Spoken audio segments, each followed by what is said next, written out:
विद्यालय नेतृत्वकर्ताओं एवं शिक्षकों का स्वागत है। हम सभी जानते हैं कि बुनियादी साक्षरता एवं संख्या ज्ञान अब एक राष्ट्रीय मिशन बन गया है, जिसमें विद्यालय नेतृत्वकर्ताओं की भूमिका अत्यंत महत्वपूर्ण है। यह पाठ्यक्रम विद्यालय नेतृत्वकर्ता से 3 से 9 वर्ष के आयु वर्ग वाले छोटे बच्चों के बीच बुनियादी साक्षरता और संख्या ज्ञान को मजबूत करने के लिए जरूरी अपेक्षाओं और आवश्यकताओं को पूरा करने की आशा करता है। यह विद्यालय नेतृत्वकर्ताओं को शिक्षा शास्त्रीय नेतृत्वकर्ता के रूप में दिखता है। इस विषय पर चर्चा करने के लिए आज हमारे साथ हैं प्रोफेसर सुनीता चुग और डॉक्टर पूजा सिंघल। मैं हूं डॉक्टर चारू मलिक। प्रोफेसर सुनीता, जैसे कि आज हम बात कर रहे हैं एफएलएन के ऊपर, तो मैं आपसे ये जानना चाहती हूँ कि शिक्षा शास्त्रीय नेतृत्वकर्ता कौन होता है और वह क्या कार्य करता है। डॉक्टर पूजा, शिक्षा शास्त्री नेतृत्वकर्ता एक ऐसा व्यक्ति है जिसके पास विभिन्न विषयों और अनुशासनों के शिक्षा शास्त्रों का नेतृत्व करने के लिए उपयुक्त ज्ञान और विनिमय कौशल की गहरी समझ होती है। शिक्षा शास्त्रीय नेतृत्वकर्ता का उद्देश्य सभी बच्चों के सीखने के लिए एक अनुकूल वातावरण बनाना एवं उन्हें सीखने के वांछित परिणाम प्राप्त करने में मदद करना होता है। इसके लिए सुनियोजित शिक्षा शास्त्रीय अभ्यासों की आवश्यकता होती है जो बच्चों के समग्र विकास में योगदान दे सके, जिसमें सभी विकासात्मक कार्य क्षेत्र संज्ञानात्मक, सामाजिक, भावनात्मक, भाषा एवं साक्षरता, मनोप्रेरणा, संख्यात्मकता और रचनात्मक विकास शामिल हैं जो एक दूसरे से जुड़े हुए हैं। मैडम, बुनियादी साक्षरता एवं संख्या ज्ञान के संदर्भ में शिक्षा शास्त्रीय नेतृत्वकर्ता का क्या महत्व होता है? डॉक्टर पूजा, जैसा कि आप जानती हैं कि बच्चों की शिक्षा का आधारभूत चरण उनके संज्ञानात्मक, सामाजिक, भावनात्मक एवं रचनात्मक विकास के लिए अहम है। 3 से 9 वर्ष के आयु वर्ग के शिक्षार्थी अपने जीवन पथ के शुरुआती दौर में होते हैं, इसलिए विद्यालय शिक्षा प्रक्रियाओं को उनके नए कौशल सीखने के अनुभव, प्रयोग और स्वतंत्र इच्छा के अनुरूप होना चाहिए। 3 से 6 वर्ष के आयु वर्ग वाले बच्चों को प्रमुख रूप से खेल खेल में शिक्षा दी जाती है एवं 6 से 9 वर्ष की आयु के दौरान उनकी बुनियादी साक्षरता और अंकगणितीय कौशल मजबूत किए जाते हैं। इसके अलावा ये शिक्षा शास्त्र चाक और बात पद्धति पर आधारित नहीं है, बल्कि ये गतिविधि आधारित सीखने और प्रयोग से प्राप्त अनुभव पर केंद्रित है।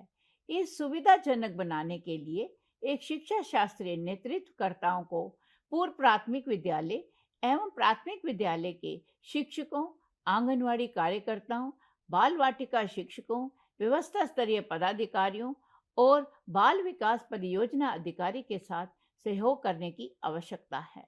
इससे हमें यह स्पष्ट होता है कि छोटे बच्चों के लिए शिक्षा शास्त्रीय नेतृत्वकर्ता की आवश्यकता क्यों है। डॉक्टर चारू, मैं आपसे यह जानना चाहती हूँ कि एक शिक्षा शास्त्रीय नेतृत्वकर्ता का परिप्रेक्ष्य क्या होना चाहिए।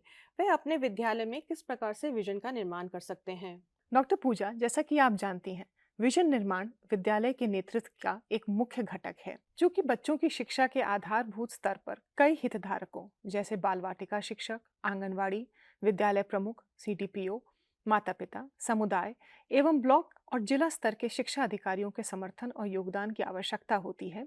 एक विद्यालय नेतृत्वकर्ता को इन सभी को बाल विकास के मुद्दों पर बातचीत करने के लिए एक साझा मंच पर एक साथ लाने में सक्षम होना चाहिए। एक विद्यालय नेतृत्वकर्ता का विजन 3 से 9 वर्ष के बच्चों को बुनियादी साक्षरता एवं संख्या ज्ञान के गहन कौशल के साथ तैयार करना होना चाहिए। यह बच्चों को कक्षा 3 के लिए सीखने की दक्षता हासिल करने और कक्षा 4 में सुचारू रूप से प्रवेश लेने में सक्षम बनाएगा। भविष्यवादी दृष्टि के साथ साथ एक व्यवहारिक दृष्टि विद्यालय नेतृत्व समूह को एक विशिष्ट समय सीमा के भीतर लक्ष्यों को प्राप्त करने में मदद करेगी। विजन का एक उदाहरण यह हो सकता है एक ऐसे सुरक्षित एवं आनंददायी विद्यालय वातावरण का निर्माण जहां 3 से 9 वर्ष की आयु के बच्चे बुनियादी साक्षरता एवं संख्या ज्ञान एवं दक्षताओं को प्राप्त कर सकें, साथ ही रचनात्मक प्रयोग एवं अन्वेषण कौशल को विकसित कर सकें। डॉक्टर चारू, चूंकि हम यहाँ बहुत ही कम उम्र के बच्चों की बात कर रहे हैं, तो आपके हिसाब से वयस्कों का बच्चों के साथ किस प्रकार से संबंध होना चाहिए? देखिए डॉक्टर पूजा, जब हम विद्यालय की किसी भी प्रक्रिया की रूपरेखा, अवधारणा निर्माण या उसे क्रियान्वित करते हैं, तो हमें बच्चे को ध्यान में रखना चाहिए, या यूं कहें कि केंद्र में बच्चे को रखना चाहिए। इससे बच्चों को आत्मनिर्भर बनने, तार्किक सोच के विकास और साक्षरता एवं संख्या ज्ञान के बुनियादी कौशल को विकसित करने में मदद मिलेगी। यह उनकी विद्यालयी शिक्षा के भविष्य में आने वाले चरणों में अकादमिक रूप से अच्छा प्रदर्शन करने में सहायता करेंगे। हालांकि यह भी उतना ही महत्वपूर्ण है कि विद्यालय नेतृत्वकर्ता एवं शिक्षक नेतृत्वकर्ता वयस्कों के रूप में अपने अंदर के बच्चे को जीवित रखें। जब वयस्क स्वयं को बच्चे की तरह बच्चों के साथ जोड़ते हैं तो रिश्ता गहरा और अधिक सार्थक हो जाता है। यह विश्वास और एक खुशहाल वातावरण निर्मित करने में मदद करता है, जिससे वयस्क और बच्चे दोनों साथ मिलकर कार्य और विकास करते हैं। डॉक्टर पूजा, आपने नेतृत्व गुणों पर शोध किया है। एक शिक्षा शास्त्रीय नेतृत्वकर्ता के नेतृत्व गुण क्या होने चाहिए, उसके बारे में बताएं। हाँ डॉक्टर चारू, जो कि हम यहाँ 3 से 9 वर्ष की आयु के बच्चों के बारे में बात कर रहे हैं, इसीलिए यह महत्वपूर्ण है कि मुख्य विशेषताओं में से एक विशेषता सकारात्मकता और सहज मानसिकता पर आधारित हो। एक सकारात्मक संरचना के अंतर्गत एक विद्यालय नेतृत्वकर्ता एवं शिक्षकों को अपनी मानसिकता और दृष्टिकोण दोनों में सहजता लानी चाहिए। हम जानते हैं कि 3 से 6 वर्ष की आयु वर्ग के बच्चों की ध्यान अवधि बहुत कम होती है और उन्हें मुख्य रूप से खेल आधारित शिक्षा शास्त्र के माध्यम से जोड़ने की आवश्यकता होती है। अक्सर यह देखा गया है कि बच्चे बहुत ही कम समय में बाहरी दुनिया की कई वस्तुओं या धारणाओं की ओर अपनी रुचि विकसित कर लेते हैं। एक नेतृत्वकर्ता को यह सुनिश्चित करना होगा कि बच्चों के सीखने की यात्रा में सहायक बनाने के लिए शिक्षकों को किस प्रकार प्रशिक्षित करना चाहिए। वयस्कों से प्राप्त सहायता, सुविधा एवं सहयोग के साथ साथ इस आयु वर्ग के बच्चों को स्वयं भी अपने सीखने की प्रक्रिया का नेतृत्व कर पाने में सक्षम होना चाहिए। कड़ा रवैया बच्चों के स्वभाव के विरुद्ध होता है, जिससे बच्चों के भीतर शिक्षा के प्रति अरुचि एवं विद्यालय छोड़ने की प्रवृत्ति पैदा हो सकती है।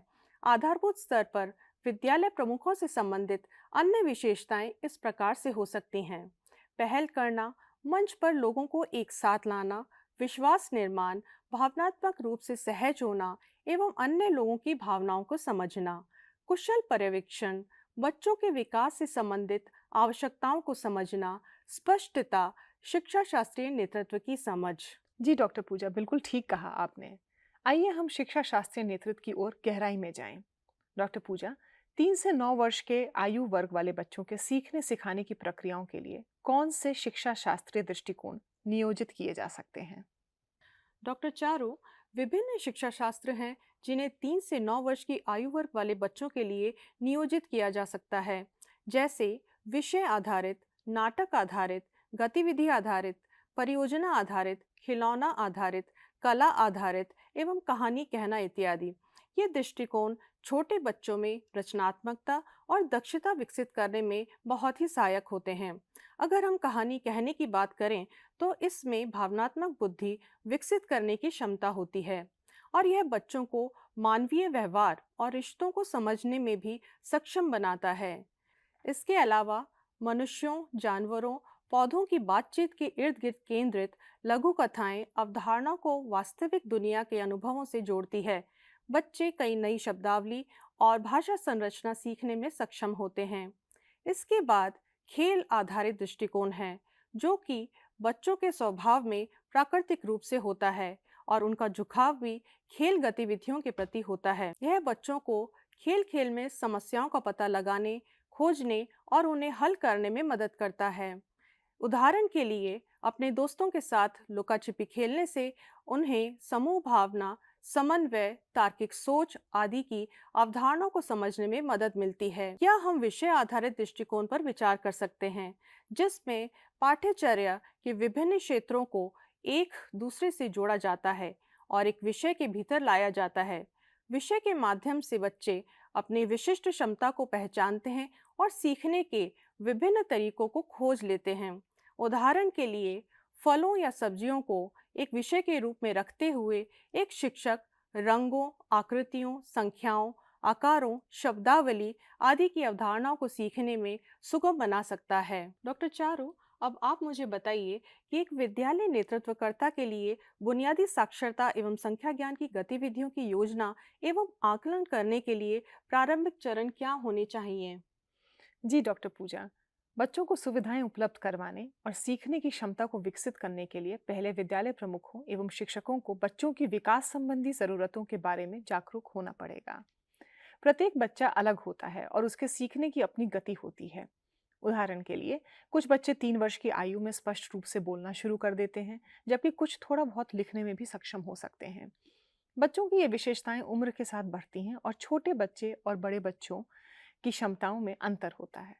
शिक्षकों को बच्चों के विकास और उनकी बदलती आवश्यकताओं की इस प्राकृतिक प्रक्रिया को समझने की आवश्यकता है।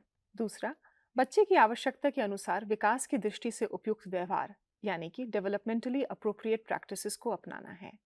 इसकी पूर्व योजना हमेशा बेहतर परिणामों के लिए लाभदायक होती है। शिक्षा शास्त्रीय नेतृत्वकर्ता ये सुनिश्चित करते हैं कि शिक्षक चरणबद्ध तरीके से अपनी गतिविधियों की योजना बनाएं। इसके लिए विद्यालय नेतृत्वकर्ता प्रिंट सामग्री, सुलभ खिलौने और वस्तुओं, पहेली आदि जैसे अन्य संसाधनों सहित कक्षाओं के माध्यम से पारस्परिक रूप से सीखने, इंटरैक्टिव लर्निंग की प्रक्रिया के निर्माण पर जोर दे सकते हैं। खिलौना या खेल आधारित शिक्षण शास्त्र 3 से 6 आयु वर्ग के बच्चे को सीखने की प्रक्रिया में शामिल करने में सहायक है, जबकि 6 से 9 आयु वर्ग के विद्यार्थियों के लिए अनुभवात्मक और कला आधारित शिक्षा की अधिक आवश्यकता पड़ सकती है। मैडम, आपको क्या लगता है, बुनियादी साक्षरता और संख्या ज्ञान को मजबूत करने की इच्छा रखने वाले एक विद्यालय नेतृत्वकर्ता से क्या अपेक्षाएं हैं? डॉक्टर चारू, जैसा कि हम जानते हैं कि नेतृत्व स्वयं पर, दूसरों पर और विद्यालय की परिस्थितियों पर प्रभाव डालने की एक प्रक्रिया है। प्राथमिक या प्रारंभिक विद्यालय के नेतृत्वकर्ता के रूप में एक विद्यालय प्रमुख से ये अपेक्षा की जाती है कि वह इतनी कम उम्र के बच्चों को सहजता से समझे, 3 से 9 वर्ष की आयु के बच्चों की विकासात्मक जरूरतों को जाने और विद्यालय में प्रदान किए जाने वाली सुविधाओं, बुनियादी ढांचे, संसाधनों और प्रिंट समृद्ध वातावरण से अवगत हो।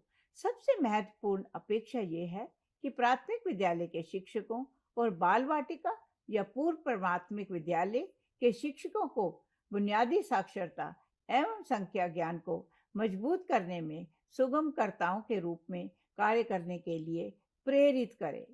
शिक्षा के इस स्तर पर विद्यालय और घर दोनों में एक सीखने का वातावरण विकसित करने हेतु एक विद्यालय नेतृत्वकर्ता के पास समुदाय, माता पिता और अन्य हितधारकों के साथ संपर्क बनाने के लिए आवश्यक ज्ञान, कौशल और प्रवृत्ति होनी चाहिए। उसे दोनों व्यवस्था स्तरीय पदाधिकारियों जैसे कि ब्लॉक शिक्षा अधिकारी एवं सीडीपीओ, आईसीडीएस योजना के बाल विकास कार्यक्रम अधिकारी के लिए संपर्क केंद्र बिंदु के रूप में भी कार्य करना चाहिए। माता पिता और समुदाय के साथ संपर्क साधते समय विश्वास निर्माण एवं पारस्परिक संबंधों को समझना भी उतना ही महत्वपूर्ण है। एक शिक्षा शास्त्रीय नेतृत्वकर्ता अपने समूह के साथ विजन का निर्माण करता है और विभिन्न रणनीतियों पर एक स्पष्ट रोड मैप तैयार करता है, जैसे कि बच्चों की विकासात्मक आवश्यकताओं का आकलन करना, एफएलएन कौशल को समर्थ करने के लिए विभिन्न आयु उपयुक्त शिक्षा शास्त्रों को नियोजित करना, सीखने के अनुरूप आकलन पद्धति को निर्मित करना, माता पिता, समुदाय और व्यवस्था स्तरीय पदाधिकारियों के साथ संपर्क साधना इत्यादि। हस्तक्षेप के ये सभी क्षेत्र बच्चों को बाद की विद्यालयी शिक्षा हेतु उन्हें तैयार करने वाली दक्षताओं के निर्माण में उनकी मदद करेंगे। हालांकि याद रखने के लिए सबसे महत्वपूर्ण पहलू यह है कि एक शिक्षा शास्त्रीय नेतृत्वकर्ता को बच्चे और बच्चे वयस्क के बीच भय मुक्त और सार्थक बातचीत के लिए एक अनुकूल वातावरण विकसित करना चाहिए, ताकि बच्चे एक आनंदमय तरीके से सीखें, सह निर्माण करें, खोजें और प्रयोग करें। धन्यवाद।